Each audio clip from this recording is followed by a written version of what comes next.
சாய்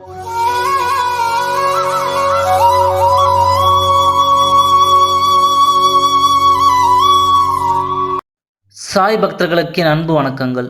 ஓம் Sairam.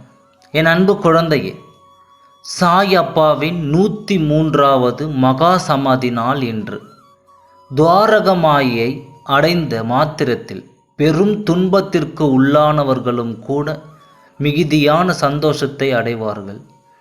Sai அப்பாவிற்கு September மாதம் 28ஆம் தேதி லேசான காய்ச்சல் அடித்தது.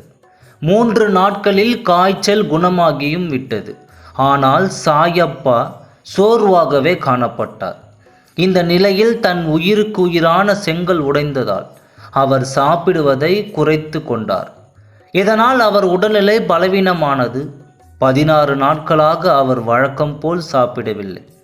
17வது நாள், அதாவது 1918ஆம் ஆண்டு அக்டோபர் மாதம் 15ஆம் தேதி செவ்வாய்க்கிழமை அன்று பிற்பகல் 2:30 மணிக்கு சாயப்பா மகா சமாதி அடைந்தார்.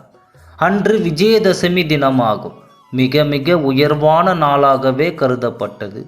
சாயிநாதரின் மகா சமாதி நாளான அக்டோபர் 15ஆம் தேதி அனைத்தையுமே அறிந்திருந்த சாயப்பா மிக நுணுக்கமாக அந்த நாளை தேர்வு செய்து சூழ உடம்பில் இருந்து தன்னை பிரித்து கொண்டார். அதற்கு முன்னதாக அவர் தனது ஆத்ம பிரிவு எப்படி ஏற்படும் என்பதையும், தனக்கு எங்கு எப்படி மகா சமாதி அமைக்கப்பட வேண்டும் என்பதையும் பல தடவை பலரிடம் சூட்சுகமாக கூறியுள்ளாராம். 2 ஆண்டுகளுக்கு பிறகு, 2 ஆண்டுகளுக்கு முன்பே, அதாவது 1916ஆம் ஆண்டு தன் சாயப்பா தான் பக்தர்கள் மத்தியில் பேசுகையில், நான் இன்னும் 2 ஆண்டுகளில் விஜயதசமி நாளில் எனது எல்லையை கடப்பேன் என்றாராம்.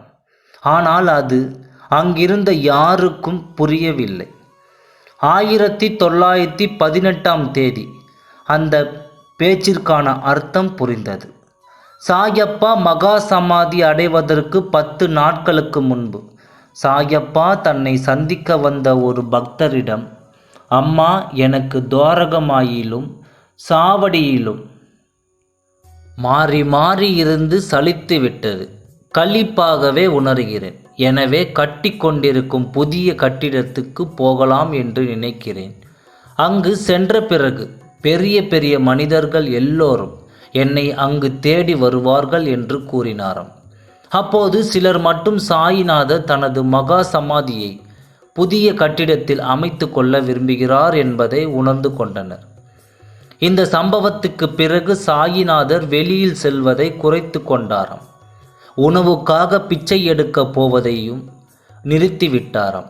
விஜயதசமி 2 தினங்களுக்கு முன்பு சாயிநாதர் உணவு சாப்பிடுவதை முழுமையாக நிறுத்தியே விட்டார். அவர் உடல்நிலை மேலும் மேலும் பலவீனமாக மாறியது. இதனால் சாயப்பா அருகில் எப்பொழுதும் அவரது தீவிர பக்தர்கள் அமர்ந்து கொண்டே இருந்தனர். ஒரு நிமிடம் கூட அவர்கள் அப்பாவை விட்டு அகலவே இல்லை. என்றாலும் அவர்களிடம் சாயப்பா தான் சமாதி அடைய உள்ள சரியான நேரத்தை சொல்லவில்லை. அந்த தருணத்திற்காக அவர்கள் காத்திருந்தனர். விஜயதசமி தினத்தன்று காலை ஆரத்தியும் மாலை ஆரத்தியும் சாயப்பாவிற்கு நடத்தி முடிக்கப்பட்டது. பக்தர்கள் அனைவரும் கலந்து கொண்டு சென்ற பிறகு சாயிநாதர் லட்சுமிபாயை அழைத்தார். இதுவரை நான் உனக்கு எதுவுமே செய்ததில்லை என்று கூறி தன் பைக்குள் கையை விட்டு முதலில் 5 ரூபாயை எடுத்து கொடுத்த பிறகு மீண்டும் ஒரு தடவை பைக்குள் கைவிட்டு 4 ரூபாயை எடுத்து கொடுத்தாராம். மொத்தமாக 9 ரூபாய்களை கொடுத்தார் லட்சுமிபாய்க்கு. நன்கு வசதி படைத்த லட்சுமிபாய் குடும்பத்தில் பிறந்தவரான லட்சுமிபாய்க்கு சாயப்பா கொடுத்த ஒத்த ரூபாய் மிக பெரும் சொத்தாகவே தெரிந்தது. சாயப்பா கையால் நாணயம் பெற்று ஆசீர்வதிக்கப்பட்ட கடைசி நபரும் லட்சுமிபாயாக ஆவார். மற்றும் அங்கிருந்த மற்றவர்களை அழைத்த சாயப்பா, நீங்கள் எல்லோரும் போய் சாப்பிட்டு விட்டு வாருங்கள் என்று கூறினாராம். சாயிநாதரின்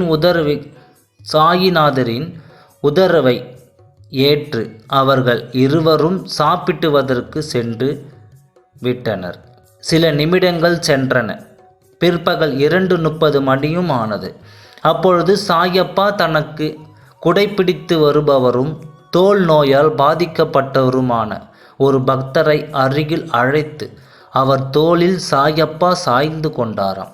பிறகு அந்த பக்தருக்கு மட்டும் கேட்கும்படி, புதிய கட்டிடத்துக்கு என்னை அழைத்துச் செல்லுங்கள், அங்கு நான் சுகமாக இருப்பேன், எல்லோரையும் சுகமாக வைத்து கொள்வேன் என்றாராம். அடுத்த வினாடி சாயப்பா அப்படியே தன் மூச்சை பிரித்து மகா சமாதி அடைந்து விட்டாராம். ஓம் சாய்ராம். நன்றி, வணக்கம்.